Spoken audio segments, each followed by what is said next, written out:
Millionaire discovers he has a son 20 years after divorce at his ex-wife's grave.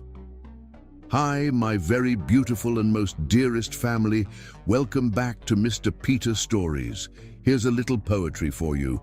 My beautiful family bound by love, like stars that shine in skies above. Through every story, heartbeats rise, a bond unbroken, forever ties. My beautiful family, I must be honest with you, I've been feeling a little disappointed. The last 3 videos haven't performed well because the likes and comments are low. We are in a very tough phase where YouTube is pushing us down. But I believe in us. You are my strength, my reason to keep going. So please don't forget to like and comment on this video. Every like, every comment helps us fight back and grow stronger. Let's begin with love. Lisa Williams' fingers danced across the piano keys, her music silencing Atlanta's elite gathered in the grand ballroom.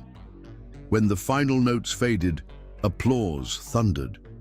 But Lisa was already thinking of her mother fighting kidney failure at Metro General Hospital. From the shadows, Ryan Harrington observed with cold calculation. His family name needed rehabilitation after his cousin's financial scandal threatened his political ambitions.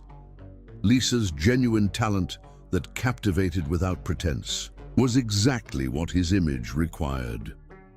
Later that night, Lisa hurried through the hospital's harsh fluorescent corridors. Her mother lay connected to dialysis machines, once vibrant frame now diminished by illness.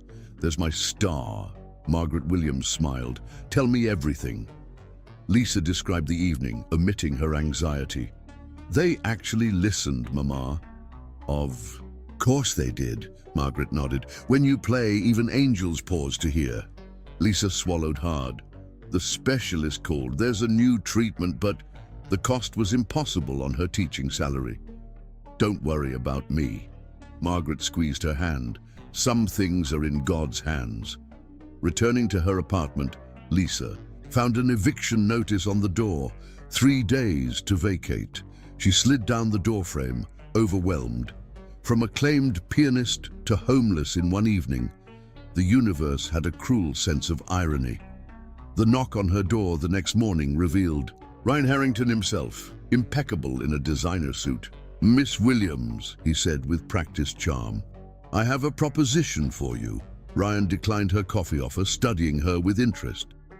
"Your performance demonstrated something rare, genuine artistic integrity that connects with an audience." "Thank you," Lisa replied cautiously. "I'll be direct. I've researched you, top of your class, declined Juilliard for your mother, teaching to make ends meet." His eyes moved to the eviction notice. "I'm proposing marriage." Lisa laughed in shock. "Is this some kind of joke?"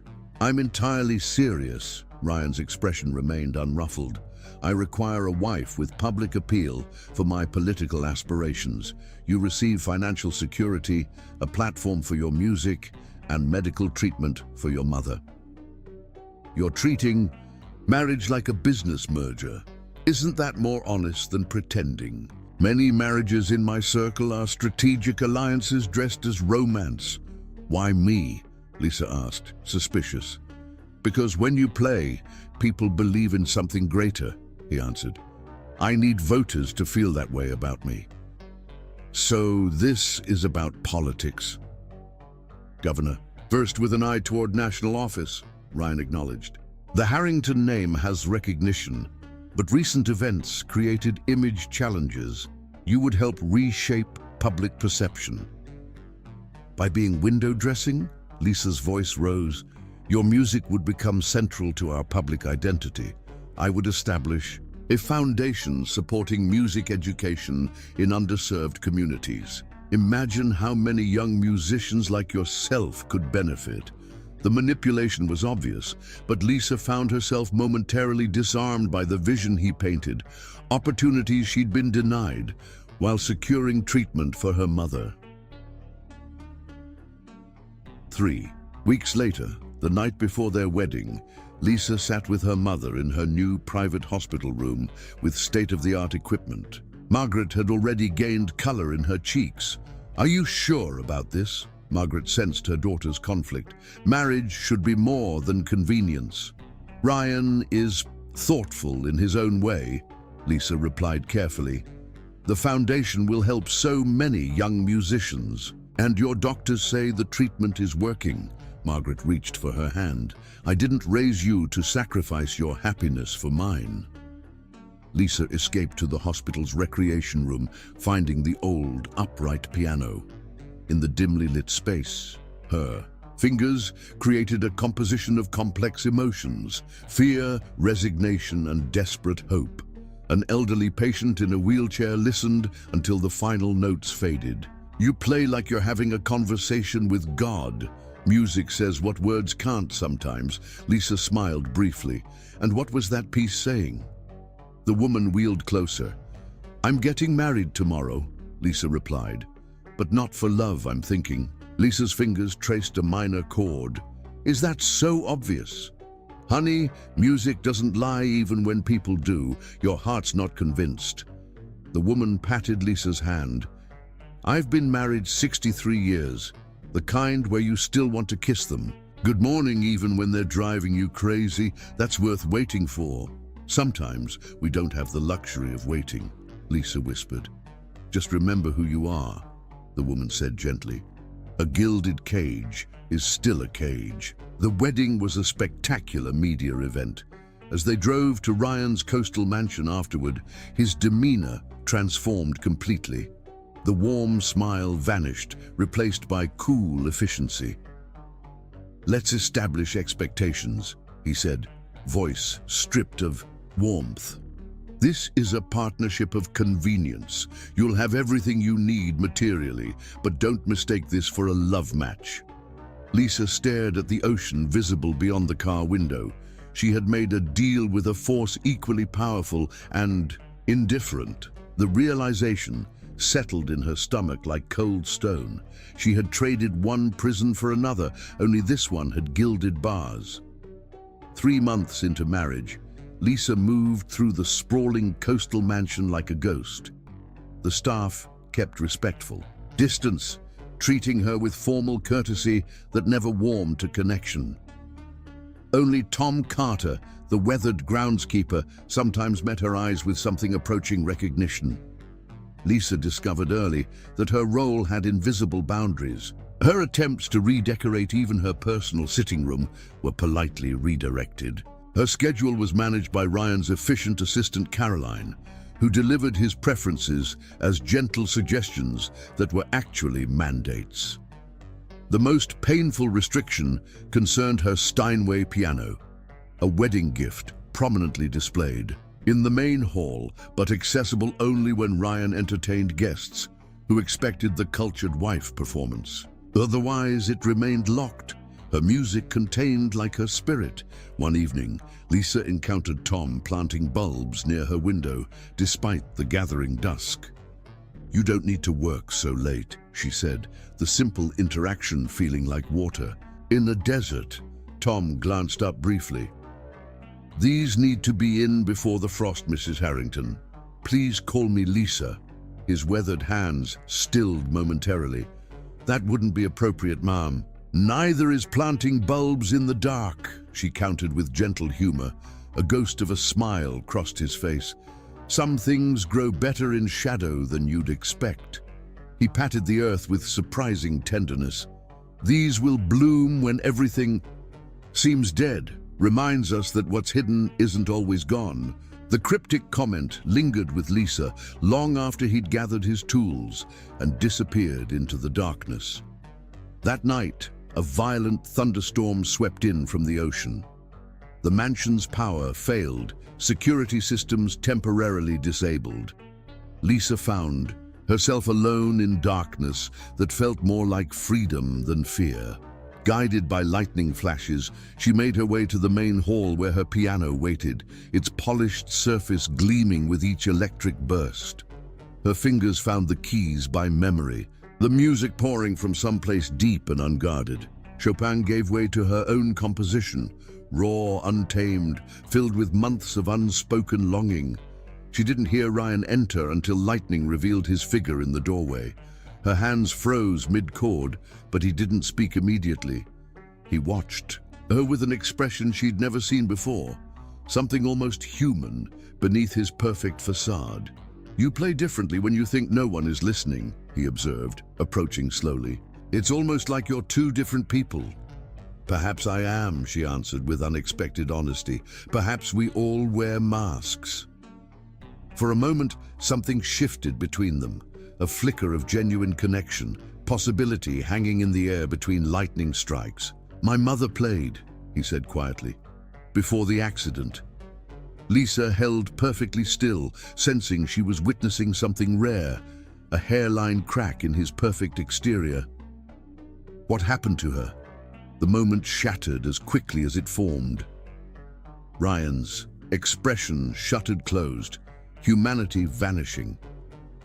"She became inconvenient to my father's ambitions." The lights flickered back on, harsh and revealing. "Your morning meeting with the Children's Hospital Board has been moved to accommodate a campaign breakfast." He left her sitting at the piano, the brief connection extinguished. But something had changed. Lisa had glimpsed the wounded boy beneath the controlled man, and with that insight came a dangerous emotion, compassion for the architect of her gilded cage. 2 months later, Lisa knelt over the toilet in her private bathroom, mourning sickness, claiming any dignity she might have preserved. She'd managed to hide it from Ryan, whose separate bedroom and demanding schedule kept him largely absent.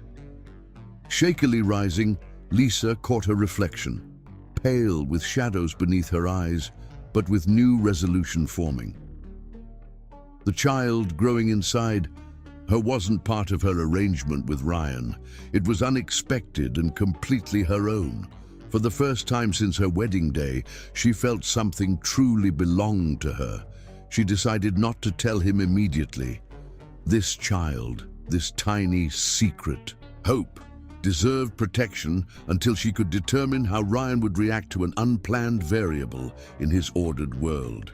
That evening, Lisa overheard a conversation through the heating vent connecting to Ryan's study below, where he spoke with his campaign manager about their 5-year strategy. "After the Senate win, we'll evaluate whether Lisa continues to be an asset or becomes a liability," Ryan said coldly. "She's been perfect so far," the other man replied. "The voters love her." "Yes, but politics at that level requires an ideal narrative. If anything changes, we'll need contingencies, like your father had with your mother." A long silence followed, then Ryan's voice chillingly calm. "I've learned that personal attachments can't interfere with destiny. Everything and everyone is replaceable." Lisa's hand instinctively moved to her stomach. The child she carried wasn't part of Ryan's perfect narrative. Pregnancy would diminish her value as the elegant wife who complemented his public image. What would he consider a suitable contingency for this development? She began planning her escape, hiding away portions of her allowance and memorizing the security system's patterns. 2 weeks later, Ryan informed her that he'd arranged for a specialist to examine her. "You've been unwell. Dr. Brenner will see you tomorrow. He's very discreet." Lisa understood immediately. Someone had reported her morning sickness. The visit would reveal her pregnancy, forcing her hand before she was ready. The next morning, a plumber arrived to fix a leak in her bathroom. When Ryan stepped away to take a call, Lisa seized her opportunity. "Please," she whispered, slipping him a note with her mother's hospital contact information. "I need help. He monitors everything. Tell her I'll come for her if she can be ready." What Lisa didn't know was that Ryan had installed cameras everywhere, their tiny lenses disguised within light fixtures and smoke detectors. That night, Ryan summoned her to his study. The television screen on the wall displayed the surveillance footage of her interaction with the plumber. "Plotting an escape, Lisa." His voice remained conversational, as if discussing the weather. "Ryan, I can explain." "No need." He circled her slowly. "I've provided everything stipulated in our arrangement. Yet this is how you repay my generosity with disloyalty. This isn't about loyalty. It's about basic humanity. You treat me like property, not a person. I treat you exactly as our arrangement specified. You knew what you were agreeing to. No decent human being treats another this way, regardless of any arrangement. Something dangerous flashed in his eyes. You presume to lecture me on decency. Let me show you the consequences. Ryan gripped her arm, dragging her upstairs to her bathroom. With terrifying calm, he shoved her inside and locked the door from the outside. Perhaps a night of contemplation will improve your perspective. Ryan, she pounded against the door. You can't do this. I believe I just did. His footsteps retreated down the hallway. Rain lashed the coastal mansion, wind howling like a Greek chorus heralding tragedy. Lisa stood in the foyer, clutching the single suitcase Ryan had allowed her to pack, her other possessions to be shipped later, a promise she knew was empty as his heart. You can't just throw me out, she said, voice steady despite her fear. We had an agreement you violated with your scheming. Ryan adjusted his cufflinks with meticulous precision, not even looking at her. Consider yourself fortunate. I'm not pursuing legal action. What deception, wanting to be treated like a human being? His phone rang. He answered immediately, turning away as if she had already ceased to exist. Senator, yes, I can move our meeting earlier. He walked toward his study without another glance at his wife of 6 months. Lisa stood, paralyzed by the magnitude of her situation. No money beyond what she'd hidden away. No immediate shelter. Her mother still dependent on Ryan's financial support. And carrying a child Ryan knew nothing about. The front door opened behind her. Franklin, the driver, stood awkwardly in the doorway. Mrs. Harrington, I've been instructed to take you wherever you'd like to go. The rain intensified as Lisa descended the mansion steps, each drop feeling like a small bullet against her skin. No umbrella was offered. She climbed into the back of the black town car, dignity her only remaining possession. Where to, ma'am? Franklin asked, unable to meet her eyes. Where indeed? She couldn't endanger her mother by going to the hospital. She had few friends close enough to shelter her against Ryan's inevitable retribution. The train station. She finally decided she'd go to her cousin in Virginia, regroup, figure out next steps. They were halfway down the long, tree-lined driveway when a wave of dizziness washed over Lisa. The stress, morning sickness, and night spent shivering in the bathroom converged into physical rebellion. Please stop the car, she managed to gasp. Franklin pulled over. Lisa stumbled out, falling to her knees on the gravel as nausea overwhelmed her. Rain plastered her hair to her face, mixing with tears she finally allowed herself to shed. When the retching subsided, weakness followed. She tried to stand but collapsed instead, a sharp pain lancing through her abdomen. Mrs. Harrington, Franklin called from the car, uncertain whether to help or maintain professional distance. Go, she waved him away. Just go. The last thing she needed was Ryan witnessing her humiliation. Franklin hesitated, then drove away. Duty overcoming humanity. Lisa curled into herself on the wet gravel, one hand protectively covering her stomach as rain soaked through her clothes. The pain intensified, bringing with it a terrible realization. Something was wrong with the baby. She needed help. But pride and desperation had sent away her only witness. Tom Carter was sheltering from the downpour in the garden shed when he spotted a figure crumpled on the driveway. Squinting through the rain, he recognized the pale blue of Lisa's coat, the same coat he'd seen her wearing earlier while being escorted from the house.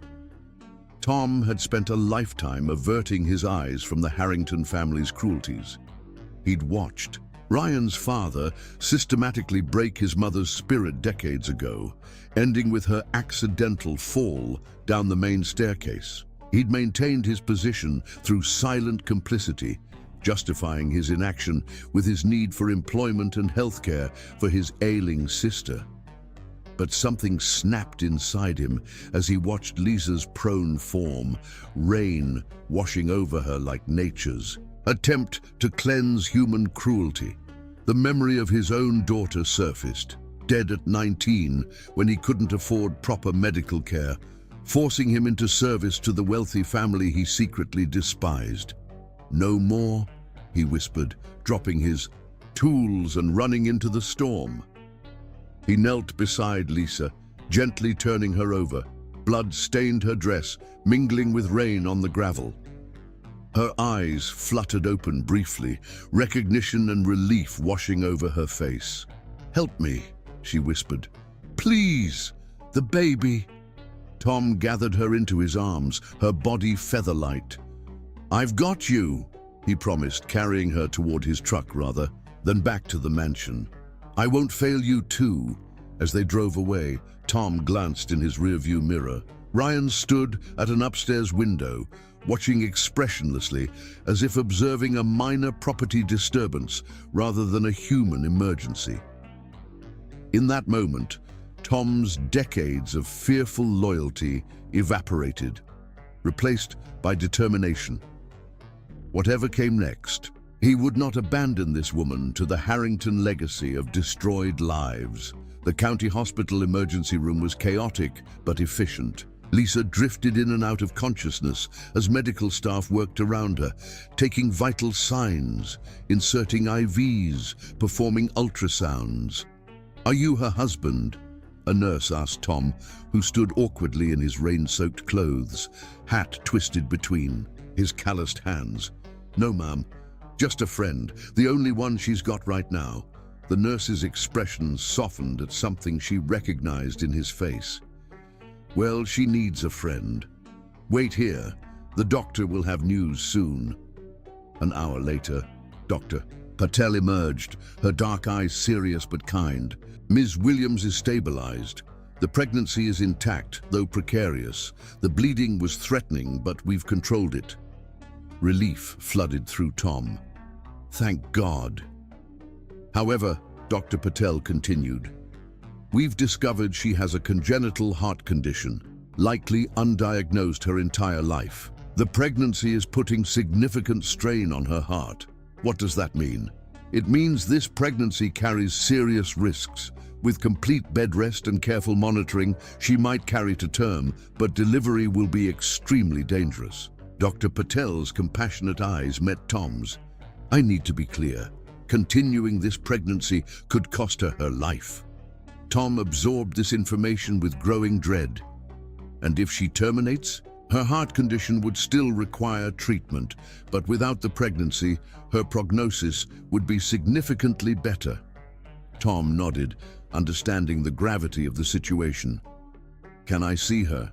Dr. Patel led him to a small curtained bay where Lisa lay connected to monitors. Her skin was pale against the white sheets, but her eyes were clear and focused when they found Tom's face. "You saved us," she whispered, one hand resting protectively on her stomach.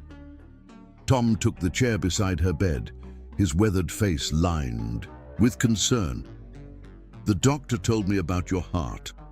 Lisa, this pregnancy—" "I'm keeping my baby," she interrupted with quiet certainty. "But the risks are mine to take." Her voice strengthened with each word. "This child is innocent in all of this. I won't sacrifice one life for another." Tom recognized the resolution in her eyes, the same determination he'd glimpsed in quiet moments at the mansion.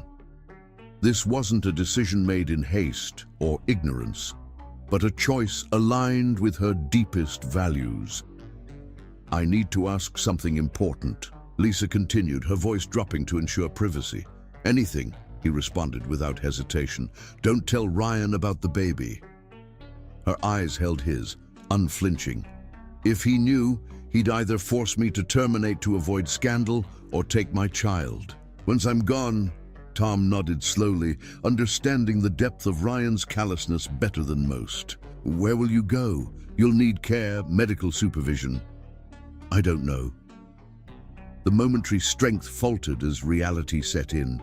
I have a little money saved, but nowhere near enough for what's ahead. Tom's weathered hands twisted his cap, a decision forming. My sister Mabel has a farmhouse about 2 hours from here. She was a nurse before retiring. It's nothing fancy, but it's peaceful and far enough from the Harrington reach. Lisa studied him, this quiet man she barely knew offering salvation. Why would you risk helping me? Something ancient and grieving passed across Tom's face. 20 years ago, my daughter needed help. She was about your age. I couldn't save her. He met Lisa's gaze directly. Some mistakes you only get to make once in a lifetime. The farmhouse appeared at the end of a long dirt road, its weathered clapboards and wide porch suggesting stability rather than grandeur. Mabel Carter stood waiting, her tall frame and Tom's sharing the same sturdy construction, though her grey hair was gathered in a practical bun rather than cut short like her brother's. Welcome to the end of nowhere, she greeted Lisa with unexpected warmth. Not much to look at, but the air's clean and nobody asks unnecessary questions. The contrast between this reception and the cold formality of the Harrington mansion brought fresh tears to Lisa's eyes. Mabel misinterpreted the reaction, patting Lisa's shoulder gently. Now, none of that. Stress isn't good for the baby. Tom's told me your situation, and you're safe here as long as needed. The farmhouse became Lisa's sanctuary through the sweltering summer months. Her bedroom overlooked fields of wildflowers, its simple furnishings a comfort after the museum-like perfection of Ryan's world. Mabel monitored her blood pressure and administered the medications Dr. Patel had prescribed, while Tom managed to work both at the Harrington estate and at the farm, maintaining appearances while secretly supporting Lisa's hiding. Ryan filed a perfunctory missing persons report, more concerned with controlling the narrative than finding his wife. Emotional fragility, he told police and close associates, shaking his head with practiced concern. We're hoping she's just taking some time to address her issues. The story satisfied authorities and explained her absence from his campaign. Events.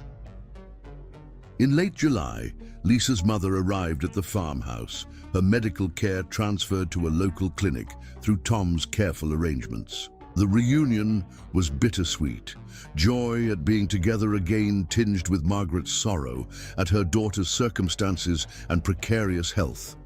For the first time in months, Lisa played music again, on Mabel's old upright piano, composing new pieces when she felt strong enough to sit at the keyboard. The music reflected her journey, melancholy transitioning to tentative hope, fear transforming into fierce maternal love. She recorded each composition, along with spoken messages, building an audio legacy for the child she might never see grow up. One evening, as summer transitioned to early autumn, Lisa sat on the farmhouse porch, recording a message as twilight painted the sky in watercolor hues. I may not be with you as you grow, she said, voice steady despite the weight of her words. But I want you to know that love surrounded you before you even took your first breath. She described the sunset, the chirping crickets, the sensation of cool grass under bare feet, sensory experiences she wanted her child to treasure. Inside the house, her mother listened through the screen door, one hand pressed to her mouth to stifle her sobs. And if someone ever tells you that your father didn't want you, Lisa continued, know that's not your burden to carry. Some hearts don't know how to love properly. It doesn't mean you're unlovable. Tom arrived at the garden gate as she spoke, frozen in respectful silence at witnessing such raw emotion. Lisa continued, unaware of her audience. You're already so loved. By me, by your grandmother, by people you haven't even met yet.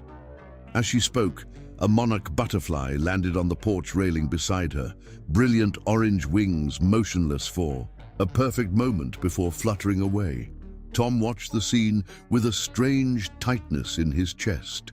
the butterfly's vibrant life against the backdrop of the serene young woman whose own life hung by increasingly fragile threads. That night, Tom made a decision that would change everything. He would fully resign from the Harrington estate, no more straddling two worlds, no more silent complicity. Whatever financial hardship followed would be worthwhile to be able to face himself in the mirror each morning. Over the following months, Lisa's health declined steadily, despite Mabel's careful nursing. Her heart, strained by the growing pregnancy, struggled to maintain its essential rhythm. She tired easily, required oxygen more frequently, and occasionally experienced frightening episodes of arrhythmia that left her gasping and disoriented. Yet even as her physical strength waned, something in Lisa's spirit seemed to strengthen. She spoke often of the future she imagined for her child, a life filled with music and honesty, with genuine connections and authentic purpose. She wrote letters for important milestones, first day of school, 16th birthday, graduation, and compiled recordings of herself, playing pieces she had composed specifically for the baby growing inside her. "I want my child to know their history," she explained to Tom one evening as he helped her to the porch for fresh air. "Not just the painful parts, but the beautiful ones too.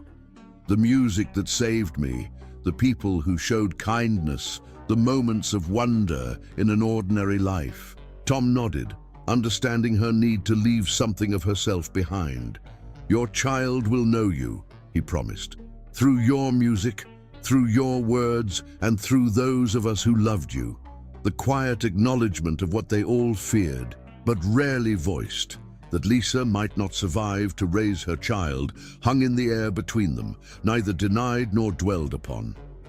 As autumn deepened toward winter, practical concerns arose. Lisa's pregnancy advanced steadily, the baby growing strong despite the mother's weakening condition. Plans needed to be made, contingencies established. "If something happens to me," Lisa said one evening as Tom and Mabel sat with her in their warm farmhouse kitchen, "I want my child raised away from Ryan's influence. He must never know." Mabel exchanged concerned glances with her brother. "Lisa, honey, that's a mighty big request. He's the father. He has legal rights. He forfeited those rights when he locked me in a bathroom and threw me out in a storm," Lisa replied, a flash of steel beneath her gentle exterior. "My baby deserves better than a father who sees children as political assets or liabilities." Tom hesitated before speaking. "I've been setting aside money. Not much, but enough to get started somewhere new if needed.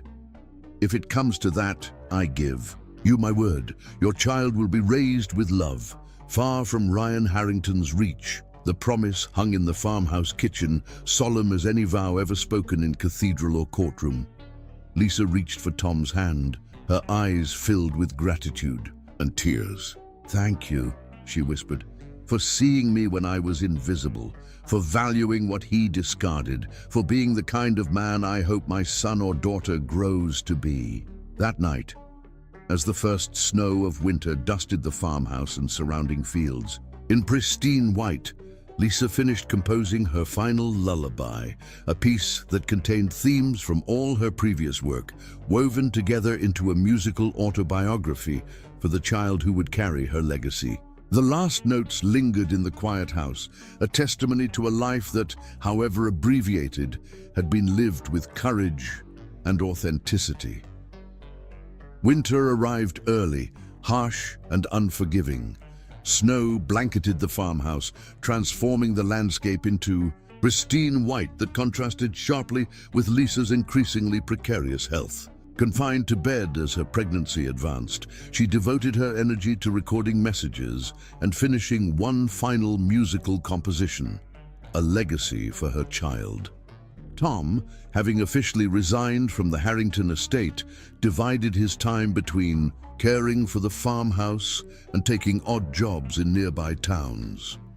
One final visit to the mansion had yielded a secret collection of Lisa's remaining possessions, along with photos of her prenuptial documents from Ryan's office, potentially valuable. Leverage should it ever be needed. During his visit, he had found Ryan preparing for a gubernatorial campaign announcement. When asked about his troubled wife, Ryan had merely glanced up from selecting cufflinks. I assume the poor dear is getting the help she needs somewhere.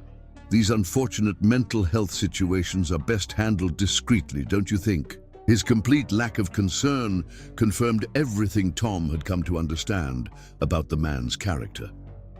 On a bitterly cold December night, with snow piling against the farmhouse windows and temperatures plummeting below zero, Lisa went into premature labor. Roads were impassable, phone lines down from ice storms. Mabel, her nursing experience decades old but still sharp, prepared for a home birth while Tom stoked fires to keep the house warm against the penetrating cold. Lisa's labor progressed with alarming speed, her weakened heart struggling with each contraction. Margaret held her daughter's hand, whispering prayers and encouragement as Mabel directed the improvised delivery. Near dawn, as the first hint of light crept above the snow-covered fields, Lisa's son entered the world, tiny but perfect, his lusty cry filling the room with improbable hope. "Ethan," Lisa whispered, naming him as Mabel placed the swaddled infant in her trembling arms. "Ethan Thomas Williams." She looked up at Tom, who hadn't left her side through the ordeal. "Thomas for you, the man who saved us both." Tom, overcome, could only nod wordlessly. Margaret took photos with a Polaroid camera, capturing these precious moments. But everyone in the room felt the shadow hovering. Lisa's pallor, her labored breathing, and the erratic beeping of the heart monitor Mabel had procured told their own story beneath the miraculous one of new life. For one perfect hour, Lisa held her son against her heart, memorizing his features, whispering secrets meant only for him. Then suddenly she gasped, pain contorting her features. "Mom," she called weakly, "take him." Margaret quickly gathered the infant as Lisa's body arched in distress. Mabel moved with urgent efficiency, checking vitals and administering medication. But the monitor's frantic beeping confirmed what they all feared. Lisa's strained heart was failing. In a moment of strange clarity between pain spasms, Lisa beckoned Tom closer. "Promise me," she whispered, "he'll know music and kindness, and that he'll know the truth, not to burden him, but so he understands his own heart better than his father understood his." Tom took her hand and the baby's tiny one, creating a chain of connection. "On my life," he vowed. Lisa smiled, a strange peace settling over her features. "Play my lullaby for him," she requested, "so part of me stays with him." Mabel hurriedly set up the recorder Lisa had filled with music over the months. As the gentle melody filled the room, Lisa's eyes closed for the final time. The monitor flatlined and snow fell silently outside the window. Beauty and tragedy intertwined as life departed one body and continued in another. Tom stood motionless, still holding Lisa's now lifeless hand as Margaret wept quietly in the corner, cradling her newborn grandson. Mabel moved with quiet efficiency, recording the time of death, gently disconnecting the medical equipment, gathering sheets to cover Lisa's body with dignity. The ancient rituals of death proceeded in the farmhouse, even as the new rituals of life began. The baby requiring feeding, changing, the constant attention that newborns demand, regardless of surrounding circumstances. Grief and joy collided in that small farmhouse bedroom, the circle of life completing itself with brutal efficiency. 3 days later, they buried Lisa in a small country cemetery, miles from any Harrington influence. Tom had personally carved the simple wooden casket, lined with dried wildflowers preserved from the summer meadows.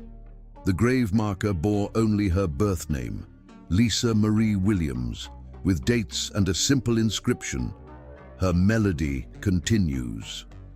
No announcement was published, no obituary printed. As far as the world was concerned, Lisa Harrington remained a missing woman, perhaps alive in some treatment facility, perhaps not. Only 4 people knew the truth: Tom, Mabel, Margaret, and baby Ethan, who slept peacefully through his mother's funeral, wrapped in the blanket she had knitted during quiet summer evenings on the farmhouse porch. After the simple burial, Tom drove to the Harrington mansion one final time. He found Ryan in his study, reviewing polling data with his campaign team. When Tom requested a private word, Ryan dismissed his staff with obvious irritation. "Make it quick, Carter. We're in the middle of something important." Tom stood stiffly in his only suit, hat in hand. "I'm here to inform you that your wife passed away 3 days ago." Ryan's expression barely changed. A slight widening of the eyes, a momentary stillness, then a swift reassembly of his composed facade. "I see. What happened?" "Heart failure," Tom replied, keeping the information minimal. "She asked not to trouble you with the details." Ryan nodded, reaching for his checkbook. "I assume arrangements are needed, funeral expenses and such." "They've been handled," Tom replied, watching carefully for any sign of genuine grief. There was none. "Well, thank you for informing me personally. I'll have my lawyer draw up the necessary paperwork." Ryan glanced at his watch. "If there's nothing else..." Tom hesitated. The words he'd rehearsed suddenly stuck in his throat. He had planned to tell Ryan about Ethan, to gauge his reaction, to determine whether there was any human feeling beneath the political calculation. But something in Ryan's cold dismissal of Lisa's death, the woman he had married however cynically, convinced Tom that Lisa's final wish was the right one. This man had no business raising her child. "No, sir, nothing else." Tom turned to leave, then paused at the door. "She was a remarkable woman. I thought you should know that." Ryan was already returning to his polling data, the interruption nearly forgotten. "Yes, she had talent. Unfortunate how things turned out. Please close the door on your way out." That evening, Tom returned to the farmhouse where Mabel and Margaret were caring for Ethan. The decision they had discussed theoretically now required immediate action. Ryan Harrington would inevitably file death certificates and claim his status as grieving widower for political advantage. Sooner or later, questions would arise about Lisa's final months, about her pregnancy, about the child born just before her death. "We need to leave," Tom announced. "All of us. Tonight." Within hours, they had packed the essentials into Tom's aging truck, baby supplies, the few mementos of Lisa they possessed, Margaret's medications, and the emergency fund Tom had been accumulating. By midnight, they were on the road heading south, 4 people and 1 small truck carrying the fragile hope of a new beginning, far from the shadow of the Harrington name and power. As they crossed the state line, Ethan awoke, his tiny face scrunching. With hunger, Margaret prepared a bottle while Mabel checked his diaper. Tom drove steadily through the darkness, his jaw set with determination, his mind filled with silent promises to the woman they had buried and the child they had saved. "We'll keep him safe," he whispered to the night. "We'll tell him about his mother. We'll give him a life filled with music and honesty, just as she wanted." Beside him, Margaret cradled her grandson, tears falling silently as she recognized Lisa's features in the small face. "She's with him," she said softly. "In his eyes, in his spirit. She lives on in him." Tom nodded, words failing him as emotion tightened his throat. The headlights cut through the darkness, illuminating the road ahead, the uncertain path they had chosen, the new life they would build together, the legacy they would protect with every resource they possessed. Behind them, the night concealed all traces of their passage, covering their tracks as completely as the snow had covered Lisa's grave. In the coming days, Ryan Harrington would announce his wife's tragic passing, accept condolences with practiced sadness, and use the personal tragedy to humanize his public image. He would never mention a child, because as far as he knew, there had never been one. The secret remained secure, wrapped in love and protected by 4 people who had recognized something precious worth saving. Not just a baby, but the truth of his mother's courage, the authenticity of her choices, the integrity of her final wishes. In this way, Lisa's melody would indeed continue, playing quietly beyond the reach of those who had tried to silence it. The small coastal town of Cedar Cove, North Carolina, offered the anonymity they needed. Tucked away on the less fashionable stretch of coastline, with modest homes and working-class residents, it was the kind of place where newcomers were noticed, but not scrutinized, where a small family could blend in without raising questions. Tom found work as a maintenance supervisor at the local marina, his practical skills and quiet reliability quickly earning the owner's trust. Mabel secured a part-time position at the medical clinic, her nursing experience valuable despite her age. Margaret, whose health improved in the milder climate, cared for Ethan during the days, rocking him on the porch of the small rental house they found 3 blocks from the beach. They created a simple cover story, Tom and Mabel as the uncle and aunt of their niece's baby, taken in after a tragic accident claimed both parents. Close enough to the truth to be maintained consistently, vague enough to discourage further questions. In a community where many families had their own histories of hardship and resilience, their situation raised sympathy rather than suspicion. As Ethan grew from infant to toddler, his personality began to emerge, curious, observant, with a smile that transformed his entire face. His first steps were taken in the sandy yard behind their house, his first words spoken on the weathered porch, overlooking the street. To all appearances, he was a normal, happy child, growing up in a loving, if unconventional family. Yet beneath this ordinary surface ran extraordinary currents. From his earliest days, Ethan was surrounded by his mother's presence. Her music played softly as he fell asleep, her photos placed where his eyes could find them, her story told, in age-appropriate fragments that would eventually form a complete picture. Margaret spoke often of her daughter's talent and kindness, ensuring her grandson would know the woman who had given him life. Tom kept his promise with meticulous care, creating a trust fund with his modest savings, adding to it monthly with portions of his paycheck. The money would never approach the Harrington fortune, but it would provide Ethan with educational opportunities and a start in life that honored Lisa's sacrifices. Most importantly, they gave Ethan music, an old upright piano, purchased second-hand and lovingly restored by Tom, took pride of place in their small living room. Margaret, who had been her daughter's first teacher, began showing Ethan simple melodies as soon as his fingers could press the keys.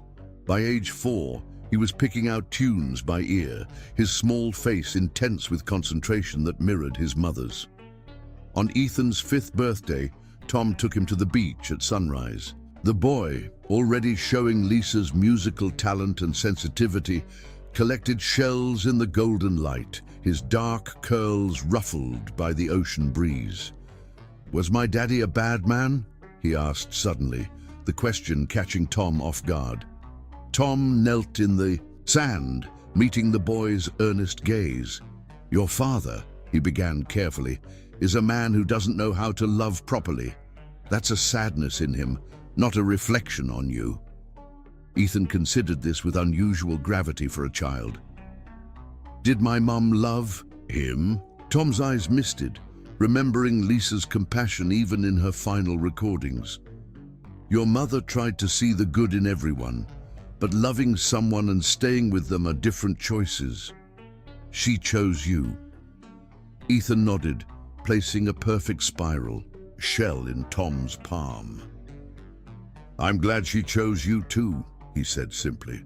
As years passed, they maintained their vigilance. Tom subscribed to newspapers from Ryan's state, monitoring his rising political career from a safe distance. They saw the announcements of his gubernatorial campaign, his eventual victory, his positioning for national office. Each success increased The danger of discovery, yet also decreased the likelihood that Ryan would acknowledge an illegitimate child if one were suddenly revealed. When Margaret's health began to fail in Ethan's 10th year, they faced new challenges. Medical expenses mounted, and Margaret worried increasingly about her grandson's future.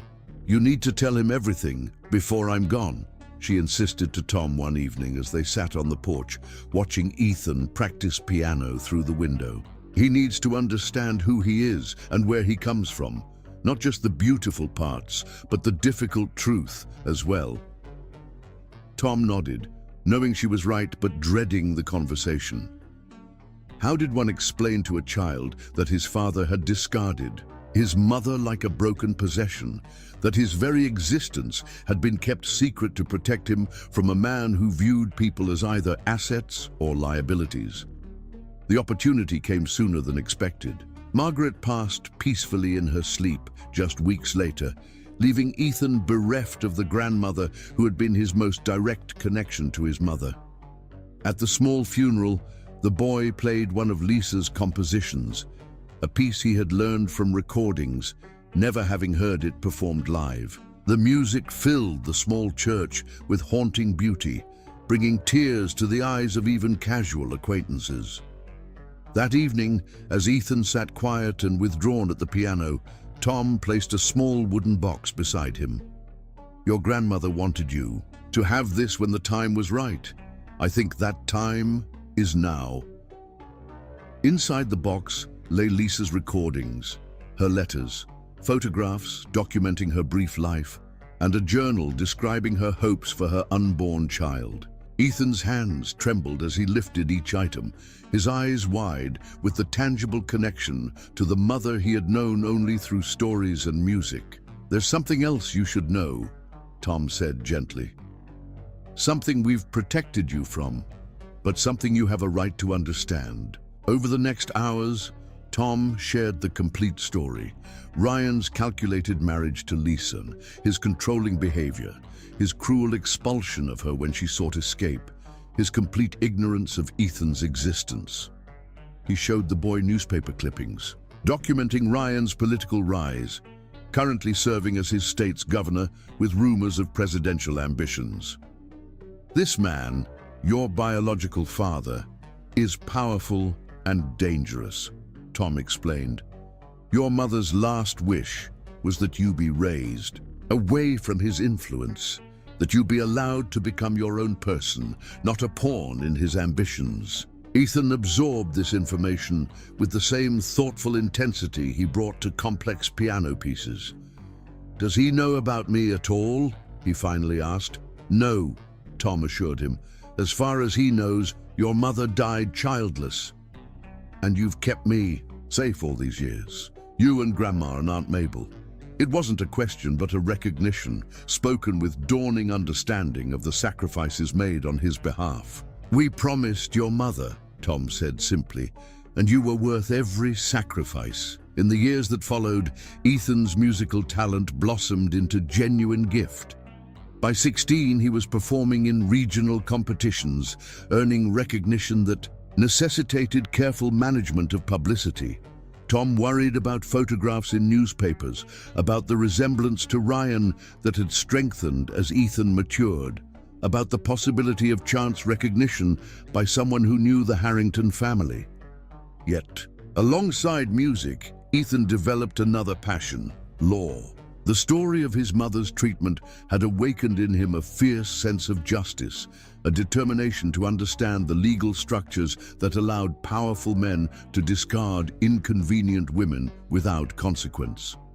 He devoured books on family law, on contracts and coercion, on the intersection of wealth and legal protection.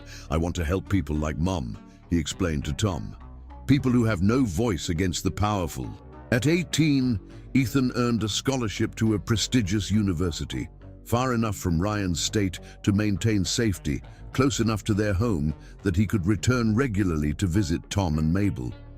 His double major in music and pre-law raised eyebrows among advisors who suggested he focus on one path, but Ethan remained committed to both passions. seeing them as complementary rather than competitive. Music speaks to the heart, he explained.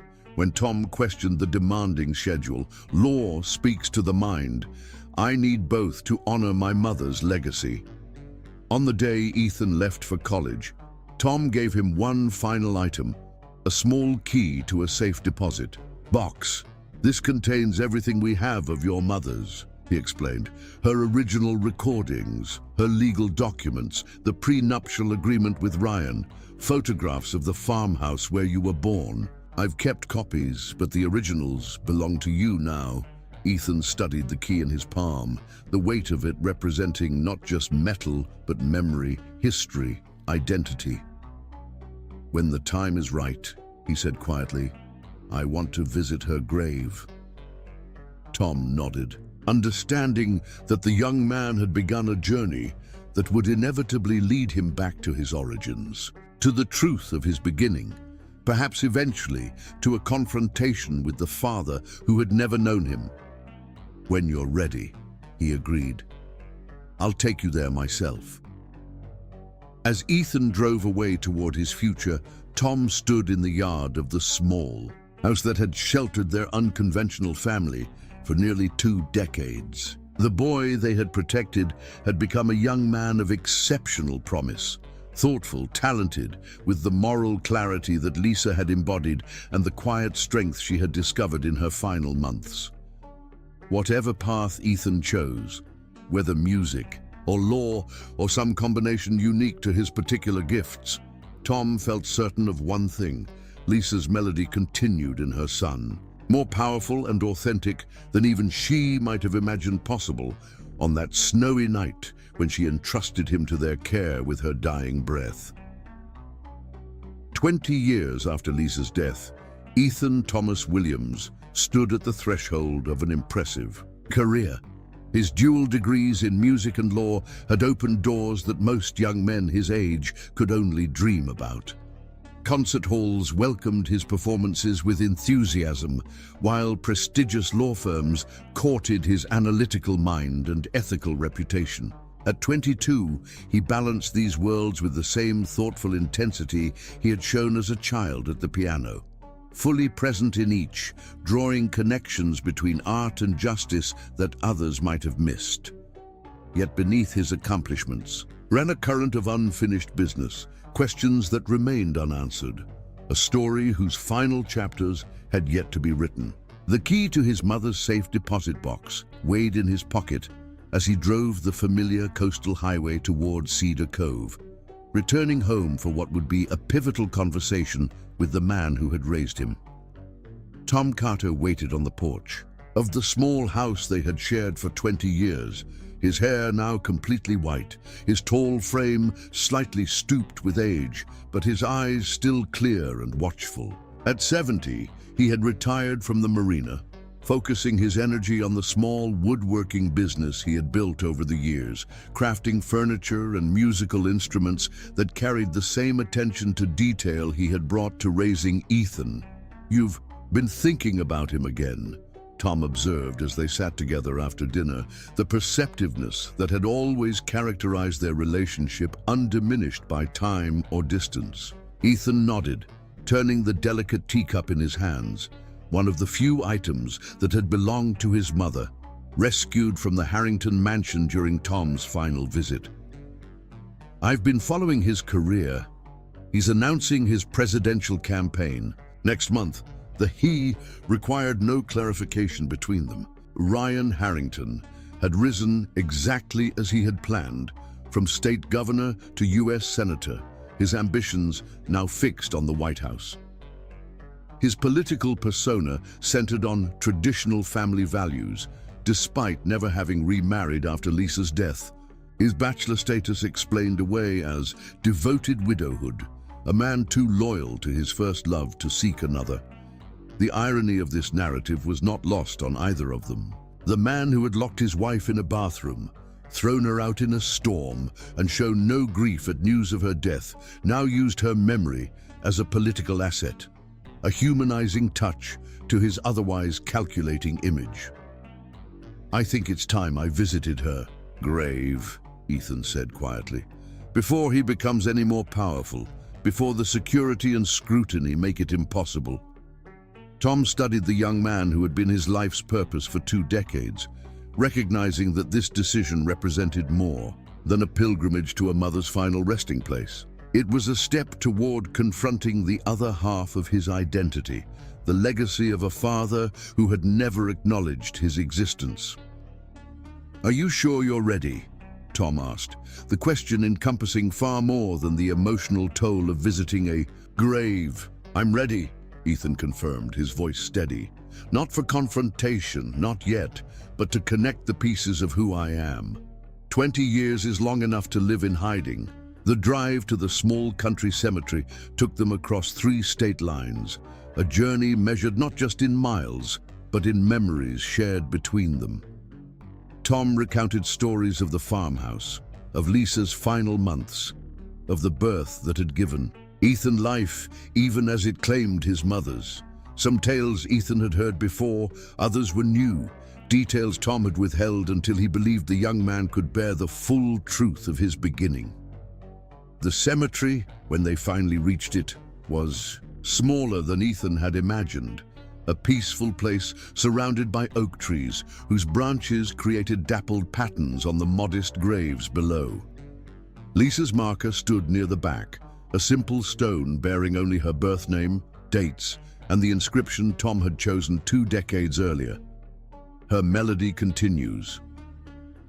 Ethan knelt beside the grave, touching the cool stone with gentle fingers, connecting physically with the mother he had known only through recordings, photographs, and others' memories. Tom stood at a respectful distance, allowing the young man this private moment with the woman who had chosen his life above her own.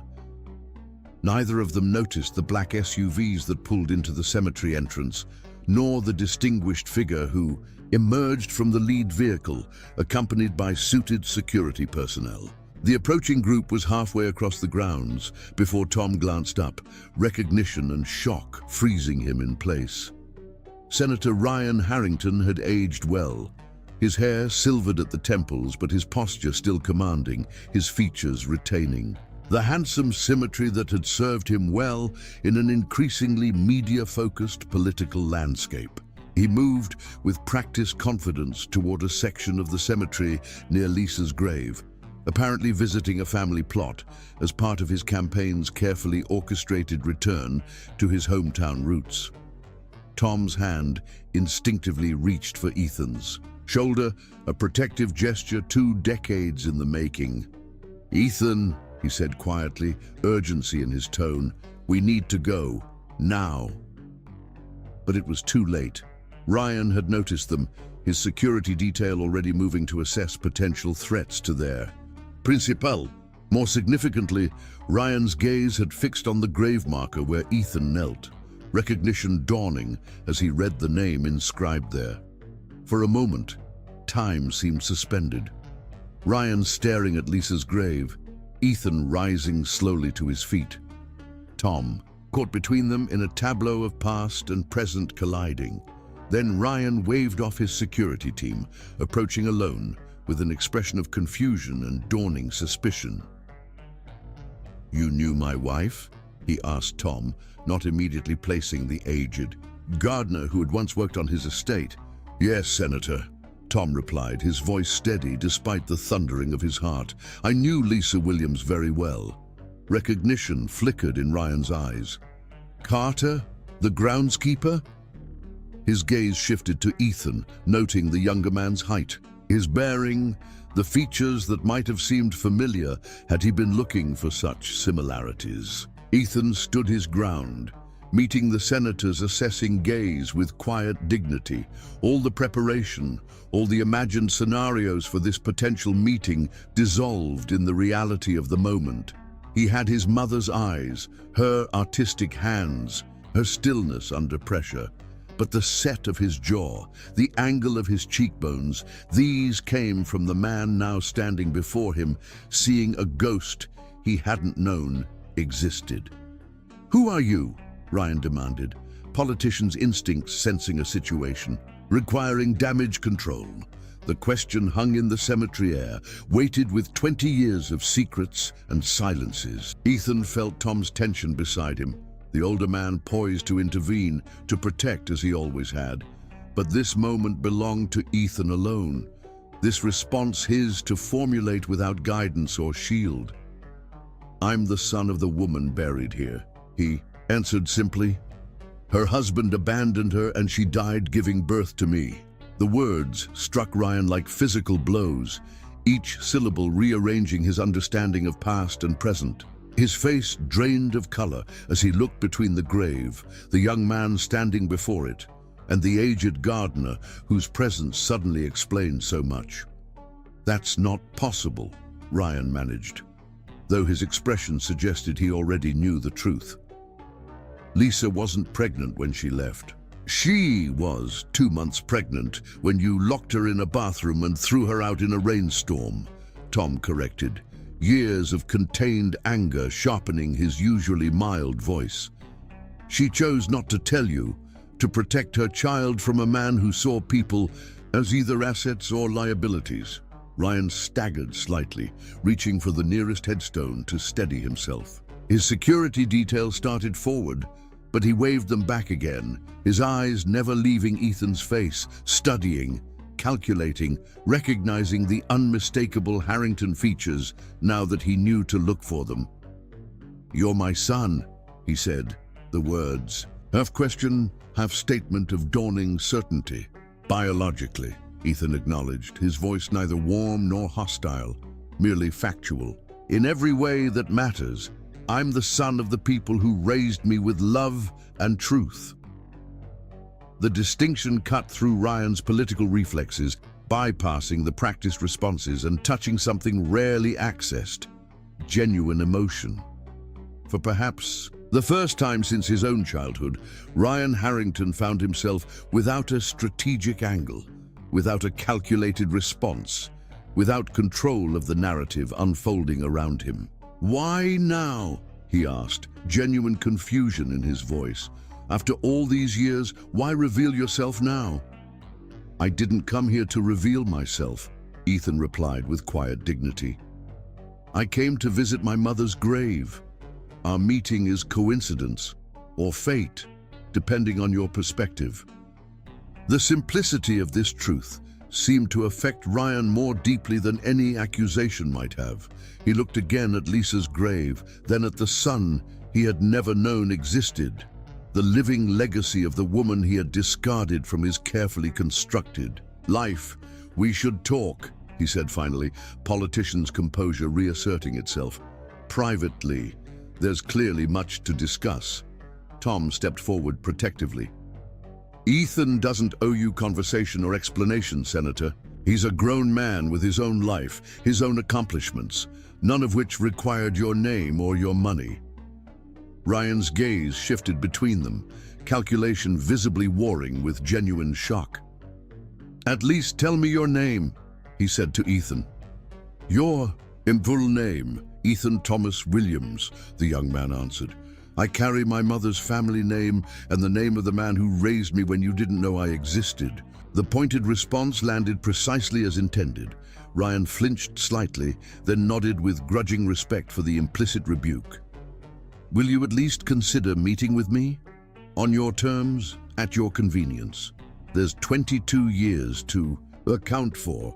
Questions I have, questions you must have as well." Ethan studied his biological father, the man whose ambition had indirectly caused his mother's death, whose genes had contributed to his existence, but whose values had played no role in shaping his character. Part of him wanted to walk away, to return to the life he had built without this man's knowledge or influence. Yet another part recognized that closure required confrontation, that his mother's story deserved completion. "I'll consider it," he said finally. "Not today. Today belongs to my mother." Ryan nodded, understanding the dismissal for what it was.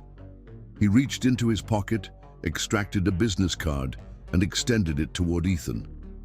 "When you're ready, my private number is on the back." Ethan accepted the card without comment, slipping it into his jacket.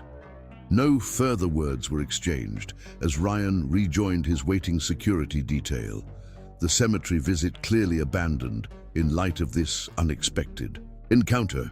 As the black SUVs pulled away, Tom placed a steadying hand on Ethan's shoulder. "Are you all right?" Ethan watched the vehicles disappear down the country road, emotions too complex for simple classification moving through him like weather systems. "I'm not sure," he answered honestly.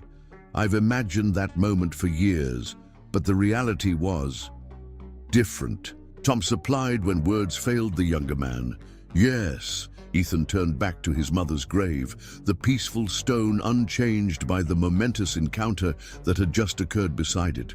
"I saw something in his face I didn't expect." "What?"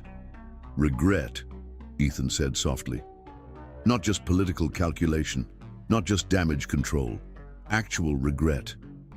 Tom considered this, weighing it against 20 years of protecting this young man from the father who had never known him. "What will you do?" Ethan knelt once more beside his mother's grave, placing the small bouquet of wildflowers they had brought, the same varieties that had grown around the farmhouse where he was born, where she had died giving him life. "I'll finish what she started," he said quietly, "not with anger or vengeance, but with truth. The truth she wanted preserved, the story she wanted told." He looked up at Tom, the man who had kept every promise made to a dying woman 2 decades earlier. "Will you help me? One last time?" Tom nodded, recognition in his eyes that this phase of their journey together, the protection, the hiding, the careful construction of safety, had reached its conclusion. Whatever came next would be Ethan's choice, Ethan's path to forge. "Always," he promised, "whatever you need." As they left the cemetery, the clouds parted briefly, allowing sunshine to illuminate Lisa's grave in a pool of golden light. A moment, so perfectly timed it might have been coincidence, or perhaps something more intentional, a mother's blessing on the son now strong enough to carry her truth into the light. The week following the cemetery encounter passed in tense anticipation. Ethan returned to his apartment in the city, ostensibly to prepare for an upcoming piano recital, actually to process the seismic shift in his reality. His biological father, the man whose existence had shaped his life from the shadows, now knew of him. The carefully maintained separation between Ethan Williams and the Harrington legacy had collapsed in a moment of cosmic coincidence. Tom called daily, his concern evident even across telephone lines. "Has he contacted you? Beyond the card?" "No," Ethan assured him, "and I haven't reached out either. I'm still processing." The truth was more complex than Ethan could articulate even to Tom. Meeting Ryan had undermined certainties he had built his identity upon. He had expected to feel hatred, or at minimum righteous anger, toward the man who had treated his mother so cruelly. Instead, he had experienced something more unsettling: recognition, not just of physical resemblance, but of certain qualities: the analytical precision, the controlled intensity, the ability to assess situations with emotional detachment. These were traits Ethan had always attributed to his legal training, to the discipline of musical study. Now he faced the possibility that they might also be inherited, aspects of a genetic legacy he had never acknowledged. The realization troubled him deeply. If he shared qualities with Ryan Harrington, did that mean he carried the capacity for the same coldness, the same calculating ambition that had led to his mother's suffering? Or could the same traits, shaped by different values and experiences, serve different ends? Justice rather than power, truth rather than advantage. On the 8th day after the cemetery meeting, as Ethan practiced for his upcoming recital, his phone rang with an unknown number. Instinct told him who it was before. He answered, "This is Ethan Williams." "Ethan, Ryan Harrington." The voice carried the same authoritative tone that had commanded political audiences for decades, though something less certain lurked beneath the practiced cadence. "I hope I'm not interrupting." "I'm practicing," Ethan replied neutrally. "Piano. I have a concert next week.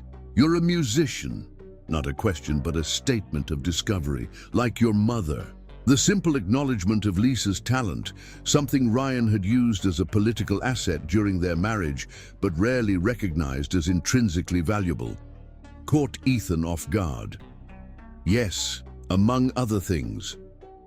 "I'd like to meet with you," Ryan continued, properly, not a chance encounter in a cemetery with witnesses and security personnel, just a conversation between us. Ethan's fingers moved silently over imaginary piano keys, a habit when thinking through complex problems. "Why? What do you hope to achieve?" The question seemed to surprise Ryan, accustomed as he was to people accepting his invitations without question. "I've just discovered I have a son I never knew existed." "Isn't that reason enough?" "For curiosity, perhaps," Ethan acknowledged, "but you built a life and career without me in it. Why complicate things now, especially with your presidential announcement approaching?" A long silence followed, suggesting Ethan's direct approach had penetrated Ryan's practiced responses.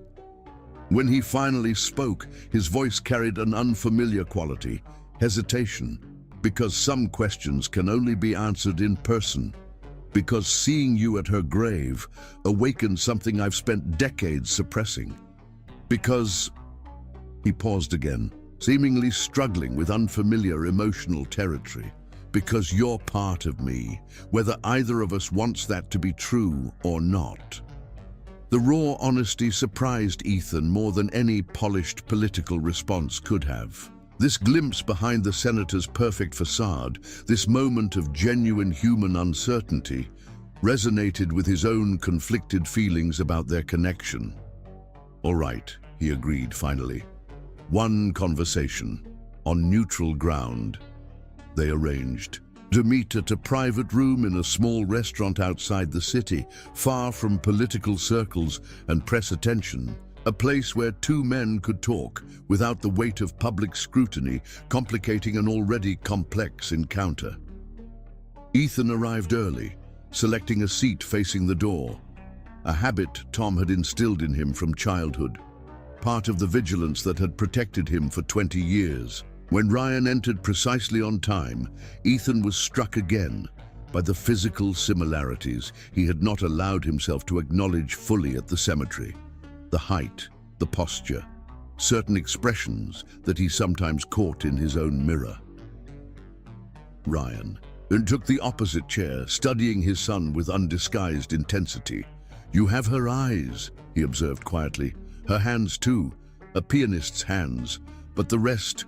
He gestured vaguely, the implication clear. "Genetics are persistent," Ethan acknowledged, "though I hope the resemblance remains purely physical." The subtle barb landed as intended. Ryan's mouth tightened briefly before he nodded, accepting the implicit criticism. "Fair enough. I haven't earned the right to claim any positive connection." The simple acknowledgement of his failings, so at odds with the politician's usual refusal to admit error, created an opening between them, a small space where honest conversation might be possible. They ordered food neither would fully eat, the ritual providing structure to an unprecedented interaction. As the waiter departed, Ryan placed a slim folder on the table between them. "I had a DNA test prepared," he explained, "if you're willing. Not because I doubt, the resemblance is obvious, but because medical history matters. The Harrington family has certain genetic predispositions you should be aware of." Ethan appreciated the practical approach, the lack of emotional manipulation in the request. "I'll consider it. But I didn't come here to discuss genetics or medical histories." "Why did you come?" Ryan asked directly. "To understand," Ethan replied with equal directness. "To see for myself what kind of man discards a woman as if she were a defective product. shows no grief when informed of her death, and builds a political career on family values he never practiced himself. The assessment hung between them, neither accusation nor question, but simple statement of purpose. Ryan's face remained composed, though something flickered in his eyes, recognition of judgment from a source uniquely positioned to render it. "The man you're describing is someone I've spent decades becoming," he said finally. "Not someone I'm proud of, seeing him through your eyes, but not entirely who I was with your mother either." "Explain." Ryan leaned back, gaze fixed on something. "Beyond the restaurant walls, perhaps the past itself. I married Lisa for calculated reasons, yes. My family name needed rehabilitation. Her authentic talent offered perfect contrast to our artificial world. I never pretended otherwise, even to her. You treated her like property," Ethan countered, the words precise and cutting. "I treated her according to the arrangement we both agreed to," Ryan corrected, though without heat. "A business partnership, with defined parameters. What I didn't anticipate was how her presence would affect me over time, how her authenticity would highlight the emptiness of everything I had been taught to value." Ethan's skepticism must have shown in his expression, for Ryan continued with increasing intensity, as if compelled to make this point understood. "The night of the storm, the night I locked her in that bathroom, I had convinced myself she was being unfaithful. The security footage showed her passing a note to the plumber. In my mind, twisted by my father's paranoia and my own insecurity, it became evidence of betrayal." "It was a cry for help," Ethan said quietly. "From a woman who felt imprisoned." "I know that now," Ryan acknowledged. "I didn't allow myself to know it then, when she collapsed on the driveway after I ordered her to leave." He paused, visible discomfort crossing his features. "I saw it happen, from the upstairs window. I watched and did nothing. That moment has revisited me more times than I can count over 20 years. The admission stunned Ethan. Tom had described seeing Ryan at the window, but had never suggested the senator had witnessed his own cruelty in action. "Why didn't you help her?" Ryan's gaze dropped to his untouched food, because acknowledging her distress would have meant acknowledging my responsibility for causing it. Because the narrative I had constructed of her instability, her betrayal, would have collapsed. Because I was my father's son, taught that weakness in any form was unforgivable." "So you let her die," Ethan said flatly. "I didn't know she was pregnant," Ryan countered quickly. "I didn't know her heart was failing. I told myself Carter would help her. I saw him carrying her to his truck. I convinced myself she would be fine. That distance from me was what she needed. Convenient absolution." "No absolution," Ryan corrected, something raw breaking through his controlled exterior. "No peace, no self-forgiveness, just carefully constructed compartmentalization, the politician's specialty. I built a wall between that moment and the rest of my existence. I never looked back until I saw you standing at her grave." The sincerity in Ryan's voice was disorienting. Ethan had prepared for denial, for political spin, for cold dismissal of responsibility. This apparent regret, this unexpected vulnerability from a man known for calculation rather than conscience, disturbed the narrative he had constructed over years of imagined confrontation. "What do you want from me now?" Ethan asked directly. "Recognition? Forgiveness? A convenient photo opportunity for your presidential campaign? The long-lost son offering humanizing depth to your public image?" The questions were deliberately provocative, testing the authenticity of Ryan's apparent remorse. The senator flinched visibly at the last suggestion, his expression hardening momentarily before resolving into something more complex. Sadness, mingled with resignation. "What I want isn't relevant," he said quietly. "I forfeited any right to make demands 20 years ago. This meeting is about what you need. Answers, closure, perhaps justice for your mother. Whatever that looks like, I'm prepared to accept it." The humble response, so at odds with Ryan Harrington's public persona, left Ethan momentarily speechless. He had expected to face his father's power and calculation. Instead, he found himself confronting an aging man, carrying hidden regrets beneath his perfect political facade. "I want the truth acknowledged," Ethan said finally, "not just privately between us, but publicly. My mother deserves that much." Ryan nodded slowly, the implications clearly registering. Public acknowledgement meant political consequences. Questions about his past behavior, scrutiny of his treatment of Lisa, potentially his presidential aspirations, derailed before they officially began. "And if I do this, acknowledge everything truthfully, whatever the personal cost?" Ethan considered the question carefully. "Then perhaps we can discover if there's anything worth salvaging between us. Not as senator and citizen, not as Harrington, heir and acknowledged son, but simply as two people connected by a woman who deserved better from both life and love." It wasn't forgiveness. That would require more time, more evidence of genuine transformation.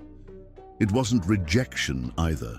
That would deny the possibility of growth, of redemption that Lisa herself might have recognized as valuable. It was simply the next step in a journey neither had anticipated taking together, a tentative path toward truth, if not reconciliation. As they parted outside the restaurant, Ryan extended his hand, a formal gesture acknowledging the tentative nature of their connection. "I'll prepare a statement about your mother, about us. You'll see it before anyone else does." Ethan accepted the handshake briefly. "Thank you for the truth, if nothing else."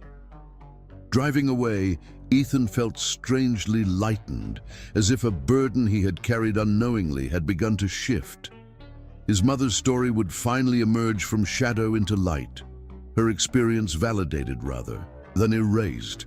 Whatever came next, whether relationship or merely resolution, would build on that foundation of acknowledged truth. He called Tom from the car, the older man waiting anxiously for news of the meeting. "How did it go? What did he want?" "It was, not what I expected," Ethan admitted. "He's going to acknowledge everything publicly, about Mom, about me, about what really happened." Tom's shock was audible even through the phone connection. "Ryan, Harrington is going to admit wrongdoing? Voluntarily?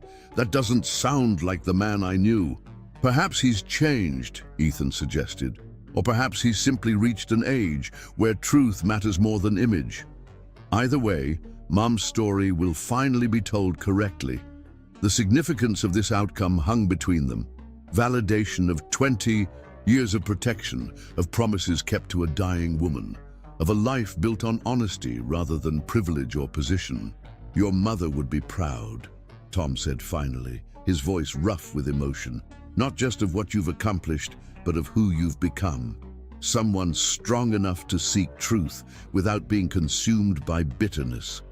That's her legacy in you, Ethan," her true melody continuing.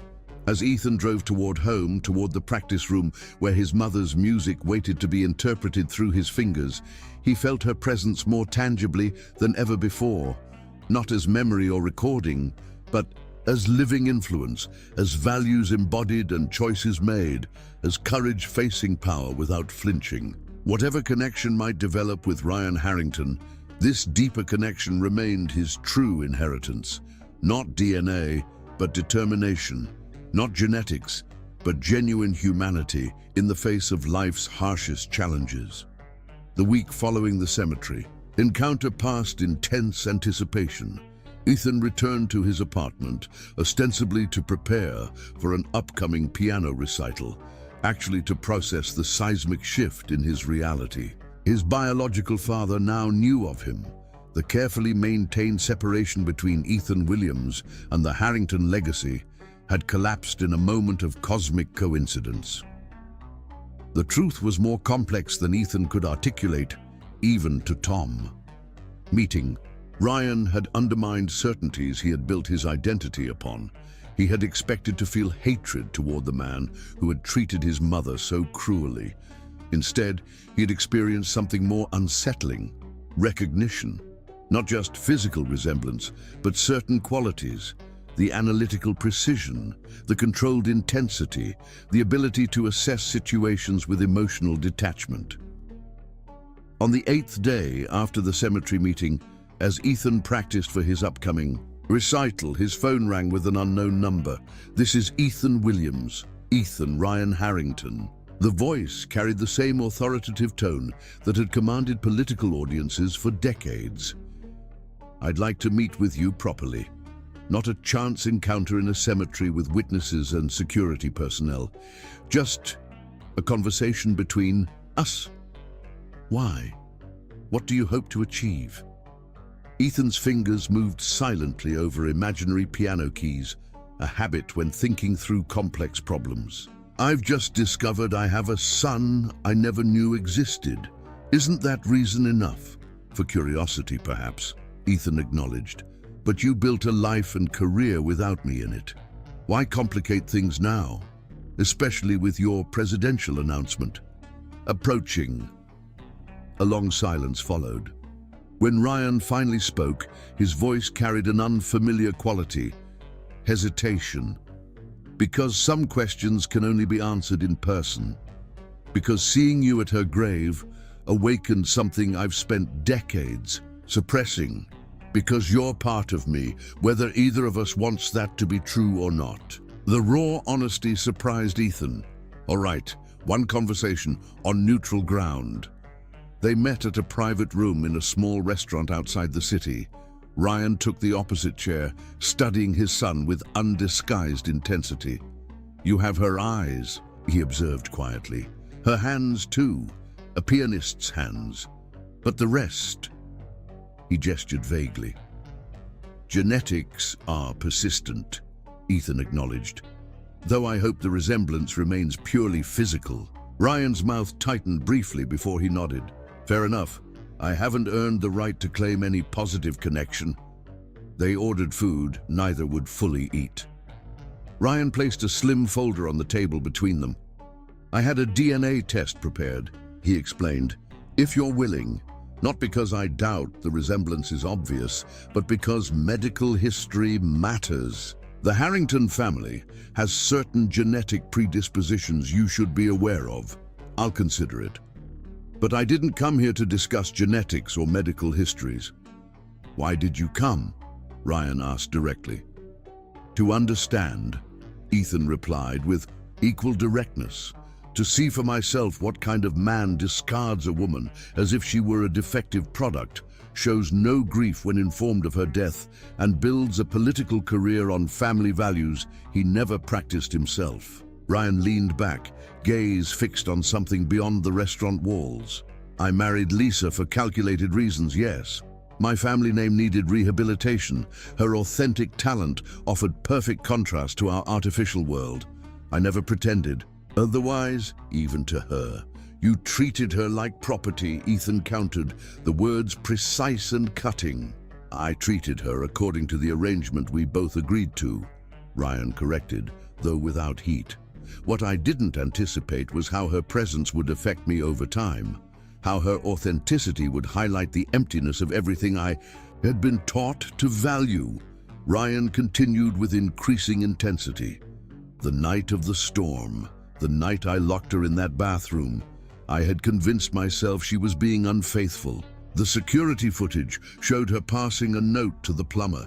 In my mind, it became evidence of betrayal." "It was a cry for help," Ethan said quietly, "from a woman who felt imprisoned." "I know that now," Ryan acknowledged. "I didn't allow myself to know it then, when she collapsed on the driveway after I ordered her to leave." He paused. "I saw it happen from the upstairs window. I watched and did nothing. That moment has revisited me more times than I can count over 20 years." The admission stunned Ethan.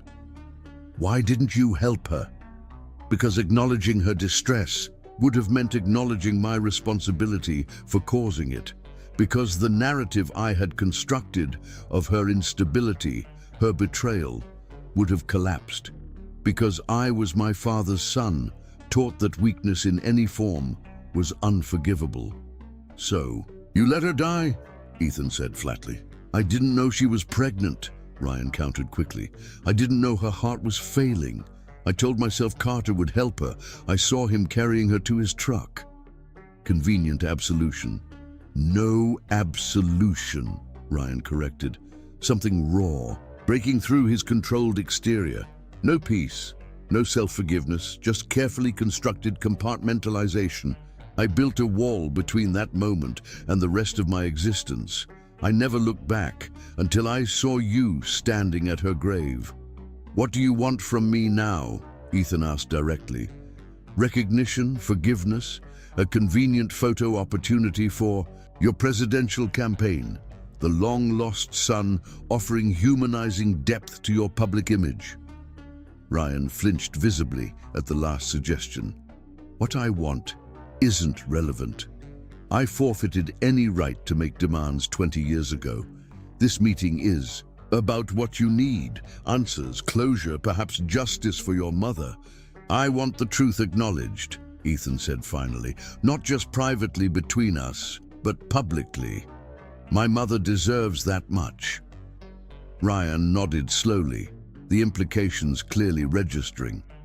Public acknowledgement meant political consequences. Questions about his past behavior, scrutiny of his treatment of Lisa, potentially his presidential aspirations derailed. "And if I do this, acknowledge everything truthfully, whatever the personal cost?" Ethan considered carefully. "Then perhaps we can discover if there's anything worth salvaging between us. Not as senator and citizen, not as Harrington heir and acknowledged son, but simply as two people connected by a woman who deserved better from both life and love." It wasn't forgiveness or rejection, but simply the next step in a journey neither had anticipated taking together, a tentative path toward truth, if not reconciliation. As they parted, Ryan extended his hand. "I'll prepare a statement about your mother, about us. You'll see it before anyone else does." Ethan accepted the handshake briefly. "Thank you. For the truth, if nothing else." Driving away, Ethan felt strangely lightened, as if a burden he had carried unknowingly had begun to shift.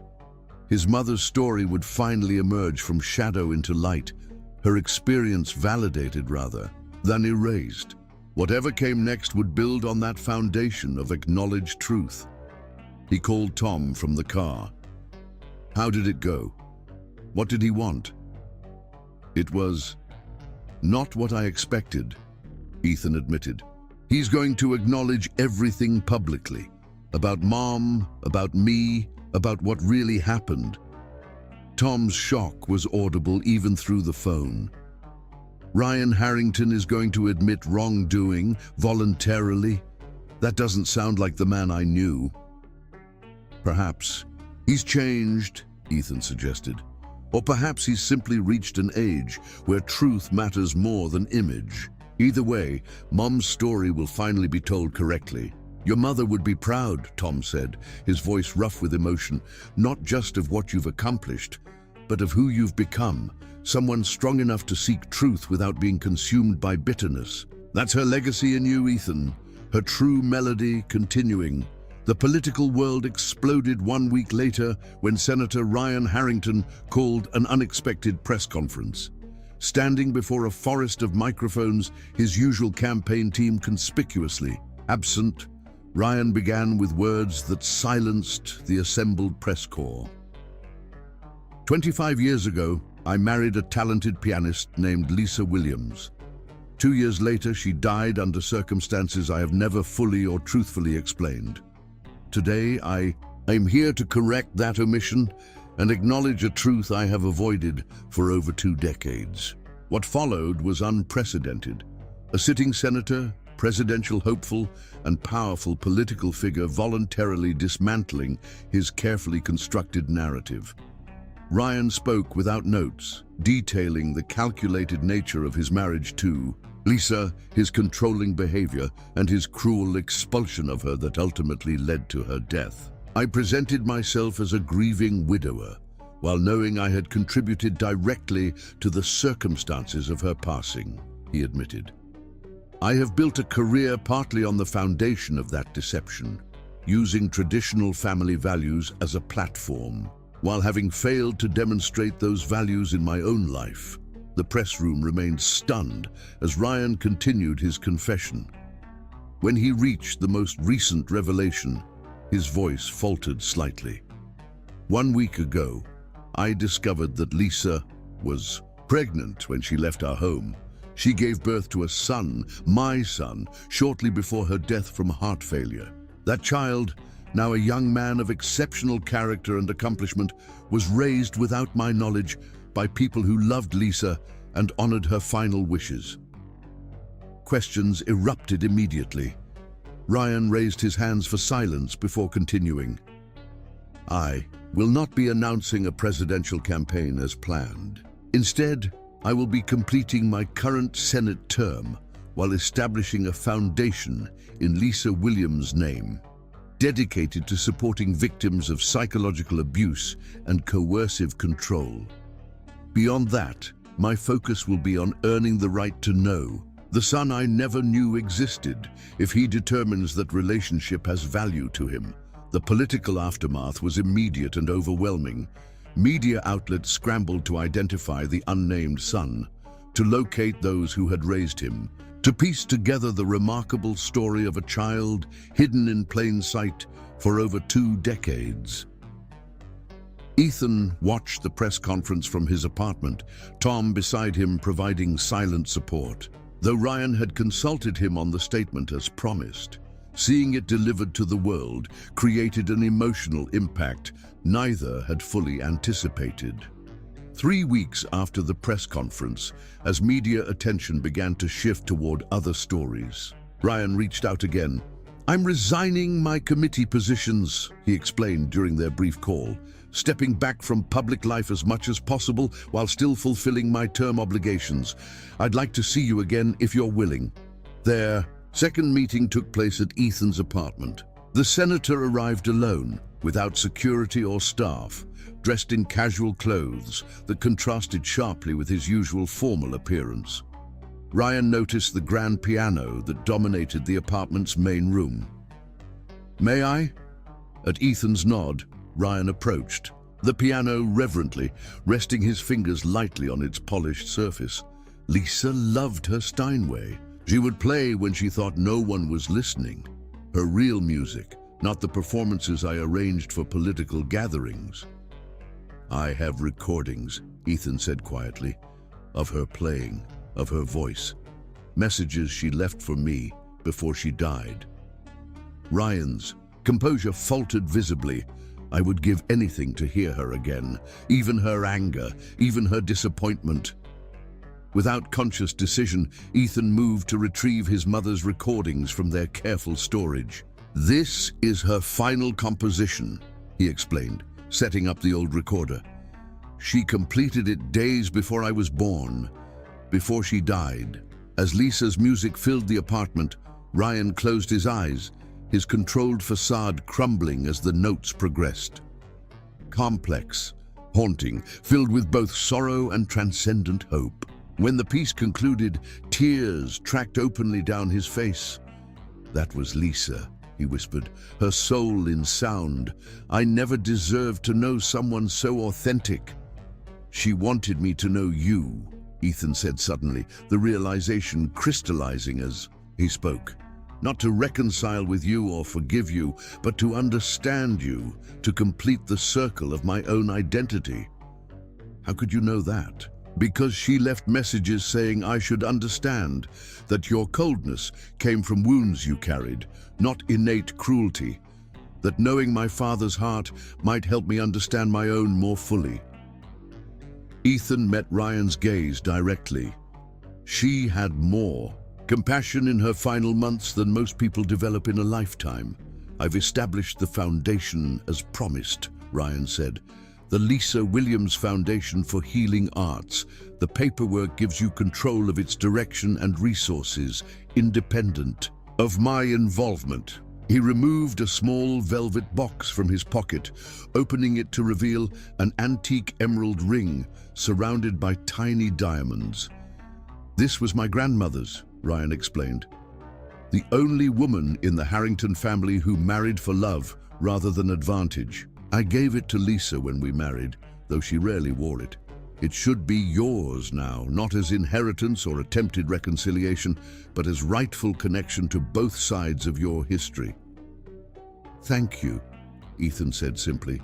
"Not for the value, but for the recognition." "There's something else I'd like to discuss," Ryan continued.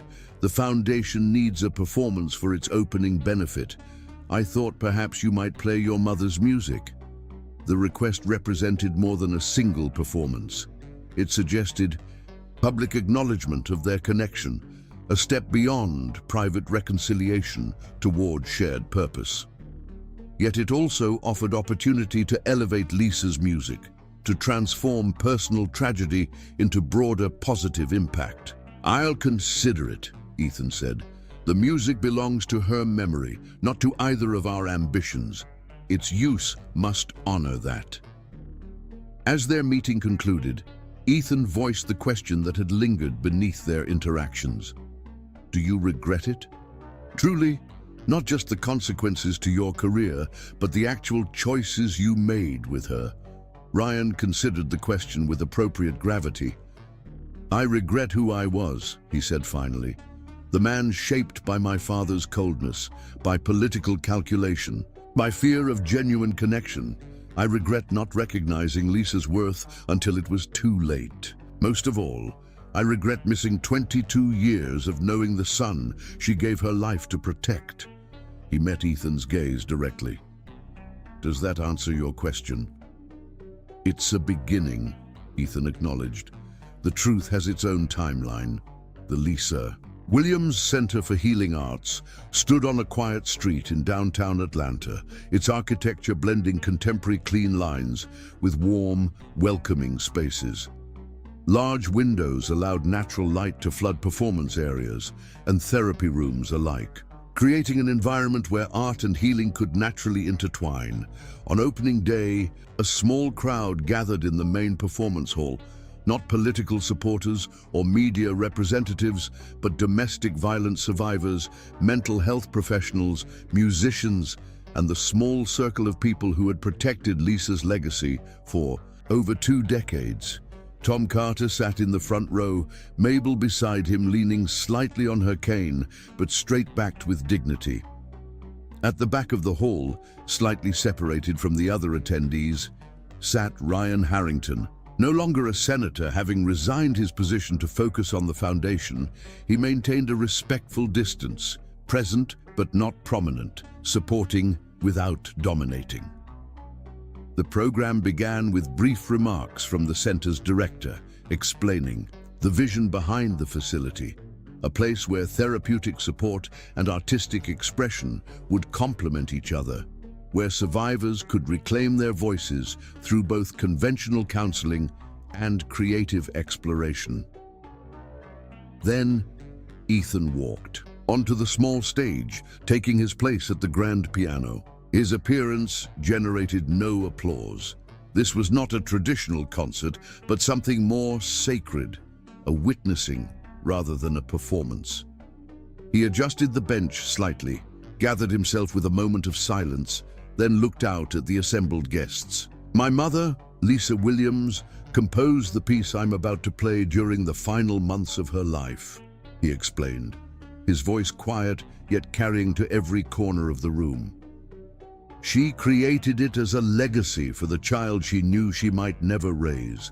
A musical autobiography expressing her journey from confinement to freedom, from fear to courage, from isolation to connection. Though she died the day I was born, her music has been my most direct link to her spirit and values." Ethan's gaze moved briefly to Tom, acknowledging the man who had made this connection possible through decades of careful preservation and truthful sharing. Then his eyes found Ryan in the back row, the father who had once denied Lisa's humanity, now participating in its celebration. For 22 years, This music remained private, heard only by those few people who protected both it and me. Today, it enters the world fully, taking its rightful place in the continuity of artistic expression. More importantly, it transforms personal suffering into public purpose, creating something lasting and meaningful from experiences that might otherwise remain hidden in shame or silence. With these simple words, Ethan turned to the piano. His fingers found the keys, drawing forth the opening notes of Lisa's final composition, gentle at first, tentative explorations that gradually built in complexity and confidence. The music told her story more eloquently than words ever could. The initial confinement expressed through restricted harmonic movement, the awakening awareness conveyed through expanding melodic range, the growing determination captured in rhythmic intensity. As the composition progressed, the audience seemed to breathe together, to feel collectively, to experience shared emotional recognition that transcended individual circumstances. The final section introduced a new theme, simpler, purer, rising above the complex emotional landscape like a bird finding freedom after long captivity. This melody represented Ethan, the child she carried, the hope she invested in his future. When the final chord resolved, silence held the room. No one moved, no one spoke, all present honoring the moment of completion, not just of the music, but of a circle 2 decades in the formation. When Ethan finally stood, the audience rose. With him, not in conventional performance appreciation, but in solemn recognition of what they had just witnessed. As people began to move through the center, Ethan found himself approached by individuals with tear-streaked faces. Survivors who recognized their own experiences in his mother's musical journey. Therapists who thanked him for creating a new resource for their clients. Musicians who appreciated the technical brilliance and emotional authenticity of Lisa's composition. Tom reached him eventually, his weathered face showing the mixed emotions of the day. Pride in what Ethan had accomplished, grief for the woman whose vision had finally been realized, satisfaction in knowing that promises made 22 years earlier had been kept completely. She would be so proud, Tom said simply, his voice rough with emotion, not just of this place or this performance, but of the man you've become, someone who transforms pain into purpose without being defined by either. Ethan embraced the older man, words inadequate to express his gratitude for 2 decades of protection, guidance, and unwavering love. We did this together, all of us who carried her truth when others would have buried it. As the gathering continued, Ryan approached, cautiously, respecting the boundaries that still existed between them despite recent progress. The performance was extraordinary, he said quietly, beyond anything I could have imagined when we discussed this possibility. Ethan nodded acknowledgement of the compliment.